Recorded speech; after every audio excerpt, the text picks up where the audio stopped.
Nilala at binigyang pugay ng liderato ng Philippine National Police ang mga tauhan nito, gayon din ang mga katuwang nilang ahensya ng pamahalaan na nagpamalas ng dedikasyon at pagtugon sa tawag ng tungkulin para sa Hatol ng Bayan 2025.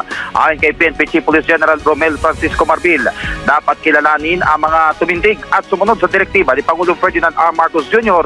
na itaguyod ang mapayapa at tapat na halalan. Bagaman may mga napaulat na minor at technical at logistical issues, agad naman itong naaksyonan ng mga kinaukulang ahensya ng pamahalaan. Kabilang narito ang pagkasira ng automated counting machines, pagkaantalan sa pagbubukas sa mga presinto at ang pangalang hindi mahanap sa listahan ng mga botante. Nasa mahigit 205,000 ang buong pwersa ng pamahalaan na ipinakalat sa buong bansa na binubuo ng PNP, Armed Forces of the Philippines, Philippine Coast Guard, Bureau of Fire Protection at iba pa.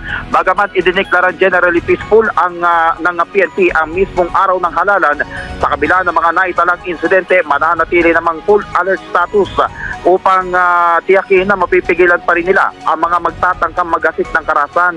Sa pinakahuling datos, alas 8 ng kagabi ay nakapagtala sila ng 52 insidente ng karahasan sa buong bansa, kung saan pinakamarami rito ang pamamaril na nasa 12, habang nasa 26 naman ang naitalang insidente ng hinihinalang may kaugnayan sa halalan, kung saan 7 rito ang naisama sa violent category, habang nasa 19 naman ang kabilang sa non-violent category.